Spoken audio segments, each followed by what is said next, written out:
Hey, what's up? This is Dominic D'Angelo, adfreeshows.com, podcast Eat Wrestling, and other outlets as well. But I'm here with Mr. Robert Carpos, W, creative underscore ish. And it's a Tuesday. So, Robert, you know what that means. We're talking a little Raw. Oh, that's right. There was Raw last night. Mm-hmm. I'm so entrenched in the TNA news that I completely forgot that there was a wrestling program last evening. Yes, there was, Robert. Yes, indeed. Let's say hi to some folks in the chat here. We got Kami Star, who echoes my sentiments. Whoever asked for snow, you just made the list. We got a bunch of snow up here in Oh, Pittsburgh. is it snowing up there? Oh, yeah. Yep. Gonna hibernate my bike for the rest of the season now. It is.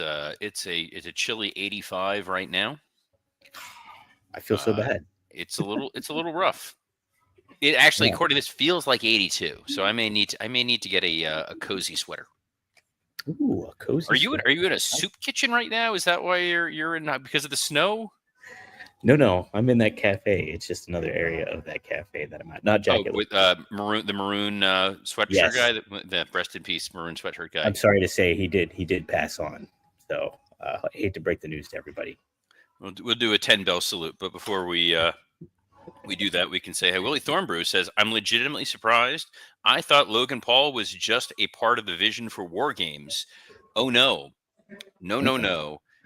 We are like a cataract. We're stuck with this pulling down our vision.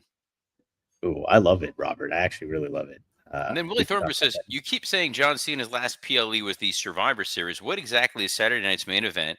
If it's not on NBC, isn't it a premium live event? No, it's a Saturday night's main event. Oh. How's that for an answer? On Peacock. Doesn't matter. It's a Peacock show. Oh, Marty wants attention. Oh, Marty. Yeah, he disagrees with me. I love this comment. Wrestling Old Head says, hey, yo, R&I.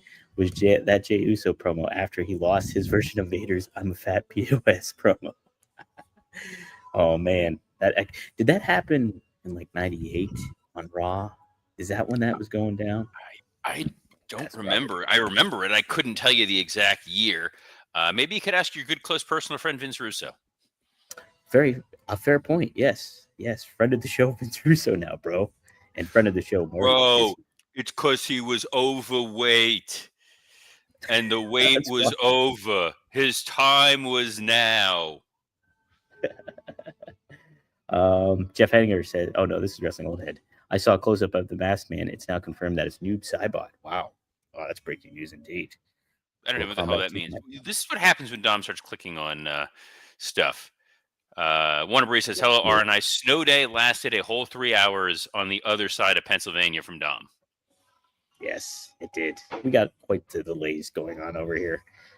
Hey, let's not delay anymore, though, Robert. There's some breaking news that happened last night and then was announced this morning. We were talking about it. TNA is now going to be a part of AMC Network. Pretty crazy deal. I believe it starts January 15th, which happens to be a Thursday night. So a regular day for TNA. What do you think of this, Robert? This is big time news for them. This is significant news. Actually, right before we started the show, I texted a friend of the show, Lance Storm, to congratulate him on the news here. Look, this is the first major wrestling TV rights broadcast deal in a little while, and I'm quite surprised that this is where they ultimately landed. With that being AMC. AMC a couple times over the life of their network has been a tire kicker for potentially taking on some kind of wrestling programming. TNA has aired on a number of different platforms. I think of that Destination America channel at one point aired TNA programming, but they were such a non-presence for the last few years simply because they did not have weekly television. They existed as a streaming platform. I know that they were on. There was some channel that they were on that that only a certain cable providers had. It wasn't that large of a carry. You could watch it on Twitch, maybe. Yes, it's true. But there's so many wrestling companies out there, like your good close personal friend Vince Russo's JCW or Boca Raton Championship Wrestling, that you can watch on YouTube, and that's sort of how I think the younger generation does consume pretty easily. I can jump from platform to platform and watch it on my iPhone or my iPad or whatever it is, and I can consume it. For most fans, they need an anchor location. I think that they need a day, a date, and a time. I remember having this conversation back with a company that we don't talk about, that Yes. when I was part of their media rights negotiations, and we were having a conversation with the network that they wound up airing on, and I said, part of the appeal is wrestling is a community sport. It is a viewing experience where we want to know when it's on. We want to be able to watch with our friends, call our friends, text our friends, go on Twitter or X, whatever it is, and live tweet about it, because it is something that you don't want to just watch alone in a vacuum.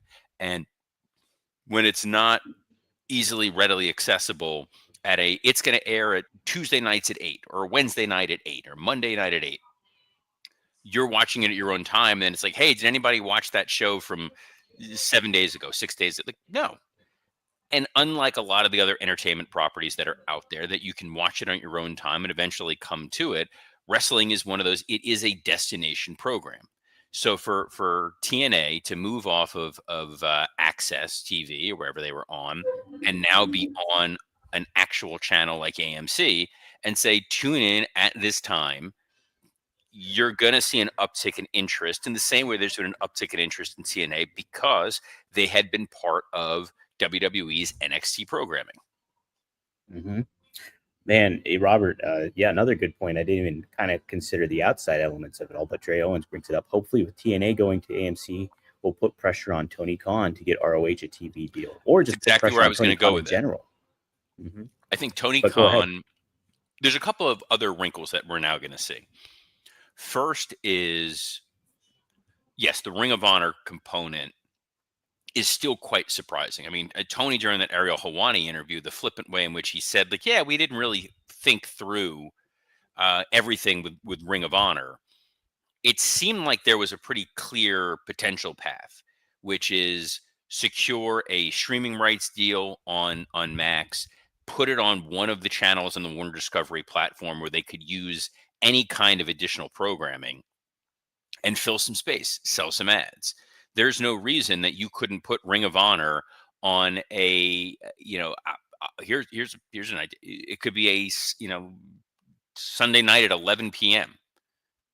as long as it's on Yeah. television. Hey, people are watching, they're going to watch the pay-per-views or they're going to watch the PLEs or whatever it is, and at least it's on somewhere. True TV was merging over to be more of a sports related channel. They could absolutely have picked up some Ring of Honor programming. The other change to the landscape is the WWE's working relationship with TNA is going to have to change. We don't know if it's going to end outright or if they're going to slowly start phasing that out. But the idea that you can just put TNA talent on WWE programming and now you're driving people essentially to a competitor network, that changes things a little bit. So whereas WWE is a little bit more open to, we're going to release a bunch of folks, but they're probably going to get picked up by TNA. And if we decide that we want to just keep using them on television, like let's say an Indy Hartwell, hey, we can just let her go to TNA and then we can still put her on NXT programming as we see fit. We can use Joe Hendry without committing to signing Joe Hendry. We can bring in the Hardy Boys without actually signing the Hardy Boys. That door may be closed. So we're going to see a potential competitor now in TNA as opposed to this ally. Does this benefit? Does this benefit the wrestlers in that regard? Like for more competitiveness, or like does that kind of bridge between WWE and TNA? Would that have been more beneficial to the talent itself? So Or I don't think we does know it go? the inner workings of what the TNA deal actually is, Mhm. and what the parameters are going to be. Look, anytime someone's going to get more eyeballs on them, that's always better. So I know our BRCW World Heavyweight Champion is Steve Macklin. Steve Macklin is a part of the TNA roster. We Right. utilize a lot of TNA talent along with AEW talent and independent talent.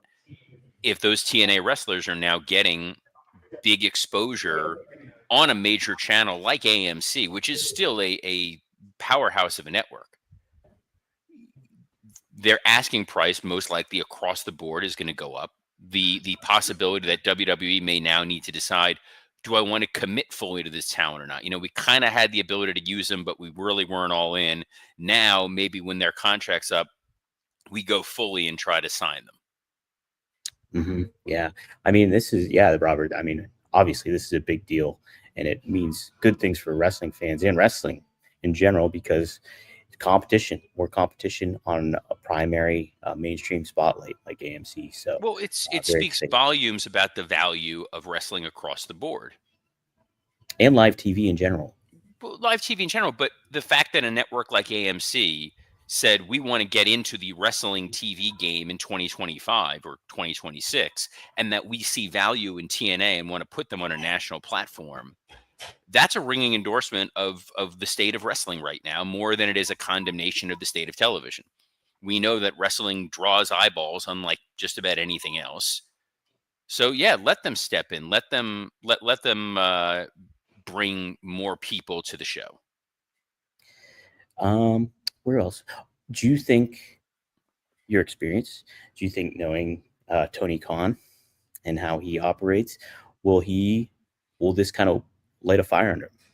I think he likes to operate in his own world. I think he likes to feel like I'm making decisions because it's what I want to do and not because I'm being reactionary to the industry. So no, I don't think it's going to put any pressure on him.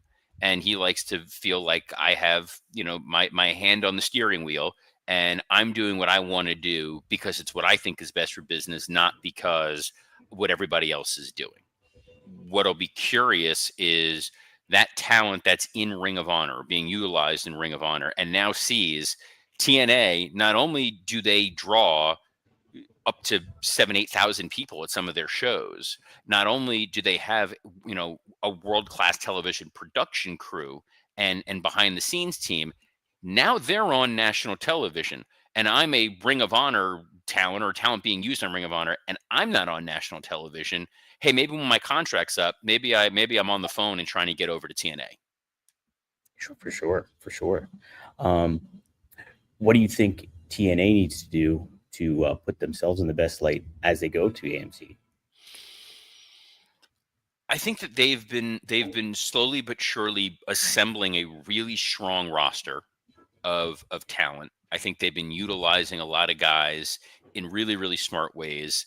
And I think that the first ad that I saw, the first people you saw on it were Jeff Hardy and Matt Hardy. Absolutely. And so it's like, yeah, kind of do what AEW has done before, which was here's Sting, here's Chris Jericho, here are people you've seen and heard of before. Let's introduce you to some new guys. Let's introduce you to some new women. Let's introduce you to some of this talent that's going to make you want to stick around. I don't think they should go on a spending spree. I think that they need to kind of go with what got them the TV rights deal, have confidence in the product that they're putting together. The folks like, you know, Tommy Dreamer and Lance Storm, they know what they're doing. And let's see what kind of a 2-hour weekly television show they're going to be able to produce. We've seen TNA be on a national stage before and make some truly spectacularly bad decisions. Your co-host Rob Van Dam was part of those spectacularly bad decisions. That Red Cage episode of Dynamite when they tried to go head to head with Raw is an all-timer. Well, I'm very excited for this opportunity, Robert. It seems like a cool thing, and yeah, I'm intrigued to see how the whole ecoscape of wrestling shifts or changes or adjusts to this kind of news too. So, anything else you want to touch upon before we go to Raw? No, I think anytime the business is successful, everyone should be happy about it, should celebrate it. It's for all intents and purposes, it is a new wrestling show starting in a few weeks. Yep, Thursday Night Impact, name we're familiar with, but yes, a brand new paint of coat, if you will. So excited for it. All right, Robert, let's get to Raw. We talked about it yesterday, how this is getting to the WrestleMania season now, and it's time to ignite some stuff. Do you think WWE and Raw did that on Monday? Good God, no. Oh, okay. That was a I mean, very paint by numbers episode of Monday Night Raw. I thought it was a nice opportunity. Look, they did a nice job of spotlighting the women, which is something that we had Mhm. talked about yesterday, and said, hey, now that we're moving off of this, it's who's going to be going after the Kabuki Warriors. And the answer was literally everyone. Everyone. Literally everyone, which I like that. I like that. Again, whether it's they're reacting to AEW's women's tag tournament or what, but it was let's just throw Rhea and Io at this. Let's throw Alexa and Charlotte at this. Let's throw Bailey and Lyra Valkyria Lyra at Valkyria. this. Yes. Now let's throw Liv and the Judgment Day at it.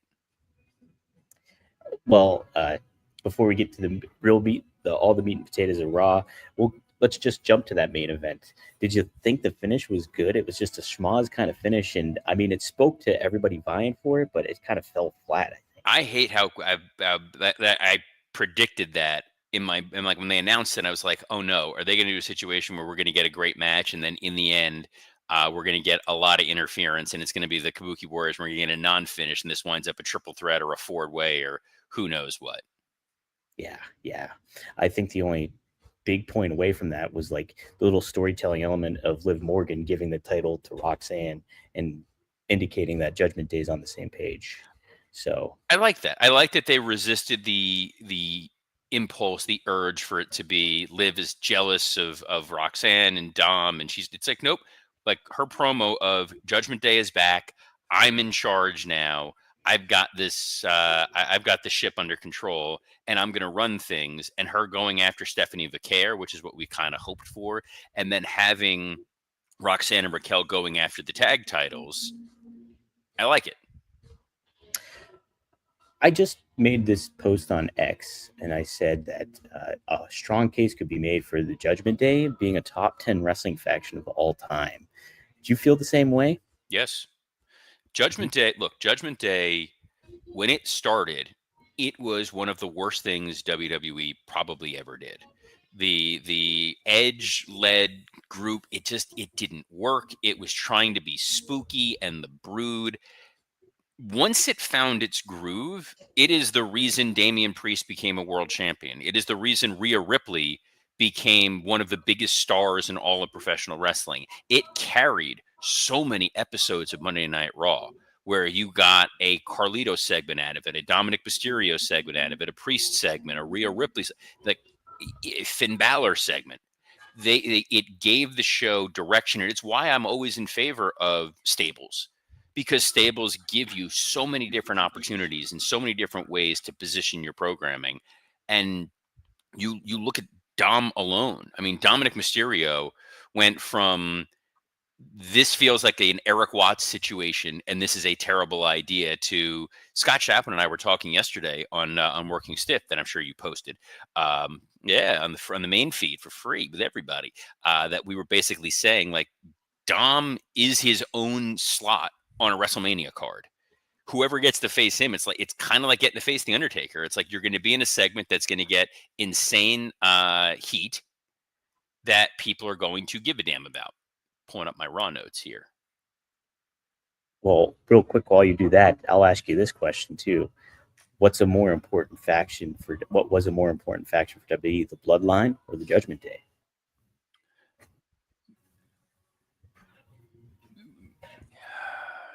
I think it remains to be seen. I think, the Bloodline storyline was remarkable and really led to some major signature moments.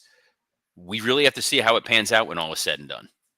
I guess that's true too. I will clarify. Wrestling Old Head asks, "Are you saying that they bumped the Natural Born Thrillers out of the top 10? Nothing will ever knock above average Mike Sanders off of his perch." Never. I mean, what a guy, what a star. Everybody. I mean, you remember where you were when you first saw above average Mike Sanders. 100%. Yes. He made us all feel below average. Well, below average was kind of the rest of this Raw in a lot of ways. We got Jey Uso versus LA Knight. Yeah, Robert, were you surprised by that finish? It was what I was concerned about, quite frankly. I thought I put my little like booking hat on, not like your South Park beanie that you got on there at the moment. Like it's like Oliver Twist in 2025. But I thought we were going to see Jey Uso beat LA Knight here, and then they were going to feed him to Gunther, and that was going to lead to the Jey Uso spiral. Mm-hmm. I did not think we were going to get the Jey Uso spiral now. Let me ask you this, Robert. Throwing it out there. Is there a chance? No. I know where you're going. Nope. We see no. Cena. Don't put it out there. In LA Knight. Stop. Does Cena believe in LA Knight? No. Good. I mean, maybe there's like residual Alex Riley guilt that he's feeling. Whereas like, I couldn't get over one lead balloon. Let me try to get this lead balloon over on my last match. Absolutely not. I will say, I did not know that Gunther and Solo Sikoa was a match that I genuinely needed in my life. But those dudes just beating the holy hell out of each other. Yes, let's Finley and Regal this up. That was some big time, good, hard hitting stuff. Those are two pros going at it too. Like Solo got to show his mettle, I think, in that match for sure. And, neither one of those guys are a soft ass bitch. But you know who apparently is a soft ass bitch? CM Punk, according to Bron Breakker, Robert. That's the skinny fat ass himself. Man, I love this promo, Robert. So I enjoyed the promo. A buddy of mine, who I used to work with at WWE, texted me and he goes, "It's good. Braun's just talking too fast." Sure, I think that's a small complaint, though. Yeah, it's a minor. It's more of a production tweak. Like you watch it and you're going, "Hey, you know what? You're close." I'm a little surprised they're doing the match as early as they are. Yeah. But maybe it's because like I pontificated. Maybe they are going to call an audible for Mania, and they're like, you know what? We probably can't do Bron Breakker CM Punk this quickly. Maybe not. Yeah. I don't know. It really depends on where the momentum goes, I think, to it. I think if Braun cultivates enough of a heat behind him, which he already has some good one, but I mean, if there's enough of a story that they can kind of tell, I'm all for it if they think it works. But yeah. I'm trying to think of some other big highlights from it. How about New Day? I mean, go ahead. Oh no, I know. Ask your question. Okay, yeah. How about New Day? I mean, we saw him in the tag match. Amazing finish to that match, by the way. Just one of the best finishes I've seen in a while. But I think it's kind of disappointing. It just echoes New Day, what happened to them. And we got a promo later on where they, said they were leaving and stuff like that. So kind of interesting in that regard, but definitely made me just scratch my head again with that. It was a little odd how we hadn't seen anything with the tag division. We hadn't seen anything with the New Day themselves in quite some time, unless you were watching the international feed during commercial breaks or something like that. And then they just go out there and they lose to AG and Dragon Lee, who are now going to go wrestle the War Raiders, who I thought were on the shelf with an injury. I didn't realize they were back and healthy and still part of the roster right now. The men's tag division is so weirdly depleted that they do need to start building it up a little bit. I mean, wasn't Dragon Lee part of the LWO? Yes. Isn't there still an LWO? No. I think so. Oh. I don't think so. No one tells me anything. They tease the Rey Mysterio Logan Paul thing, as opposed to us just doing straight up Rey and Dom. Right, yeah.